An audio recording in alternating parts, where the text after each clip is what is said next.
جی ناظرین، ڈاکٹر طاہرہ بطول ہمارے ساتھ موجود ہیں، ڈاکٹر صاحب سینئر کنسلٹنٹ گائنیکالوجسٹ ہیں۔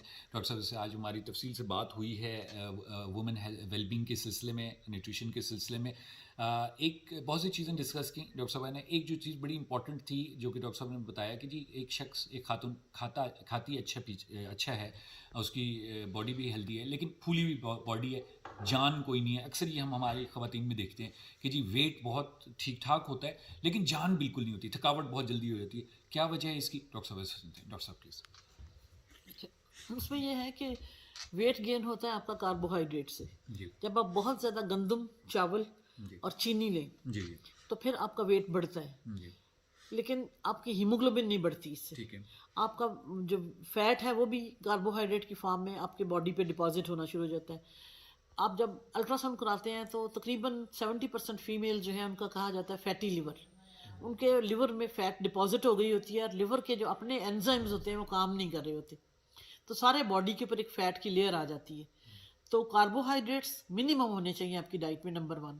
نمبر 2، جو کیڑوں کا انفیکشن ہے، کیڑوں کی کئی قسمیں ہیں، اور جو سب سے جو خون چوسنے والے کیڑے ہوتے ہیں وہ آپ کے انٹسٹائن میں ڈیوڈینم میں ہوتے ہیں، سٹمک، معدے کے فوراً بعد وہ ایک انٹسٹائن کا حصہ ہے، وہاں سے آئرن ایبزارپشن ہوتی ہے۔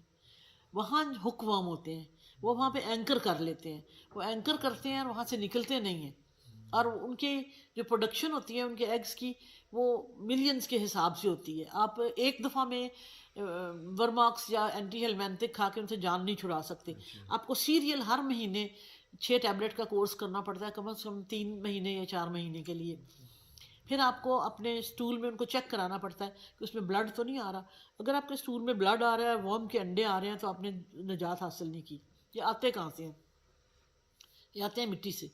عام جو دھول اٹھتا ہے، ٹانگا، گدا گاڑی، ٹرک، ہماری سڑکوں پہ بہت زیادہ مٹی اڑتی ہے، اس مٹی کے اندر ان کے کیڑے ہوتے ہیں۔ کھیت کی جو مٹی ہے جس میں آپ ننگے پاؤں جا کے پانی لگاتے ہیں، کیاریاں بناتے ہیں اور وہاں پہ کام کرتے ہیں، کھیتوں میں کپاس چنتے ہیں، وہاں پہ یہ ہوتے ہیں۔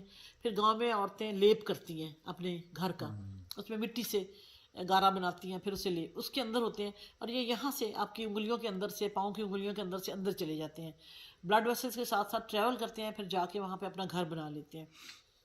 ان کیڑوں کو ختم کرنا بہت مشکل کام ہوتا ہے، لیکن یہ آپ کی ہیموگلوبن نہیں بنتے، کرونک قسم کی آپ کو ایک بیماری ہوتی ہے، اور آپ ٹائرڈ فیل کرتے ہیں، آپ کھاتے ہیں لیکن آپ کو لگتا کوئی نہیں ہے، آپ موٹے ہوتے جاتے ہیں، پھیلتے چلے جاتے ہیں۔ پھر آپ جب کھانا شروع کرتے ہیں تو آپ گندم اور چاول اور روٹیاں زیادہ پاکستان میں گندم بالکل زیادہ کھائی جاتی بالکل ہے، وہ گندم آپ کے جگر کو، آپ کی ساری چیزوں کو بالکل تباہ و برباد کر دیتی ہے۔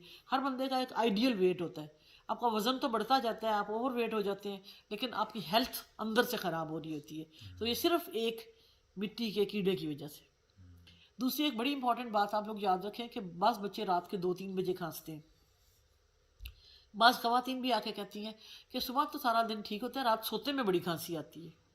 یہ ایک اور قسم کا کیڑا ہوتا ہے، یہ بھی انٹسٹائن میں ہوتا ہے، اور جب اس کی تعداد زیادہ ہو جاتی ہے تو یہ رات کو انٹسٹائن سے نکل کے ایسوفیگس سے، اپنی خوراک کی نالی سے نکل کے یہ لنگ کی نالی میں جاتا ہے۔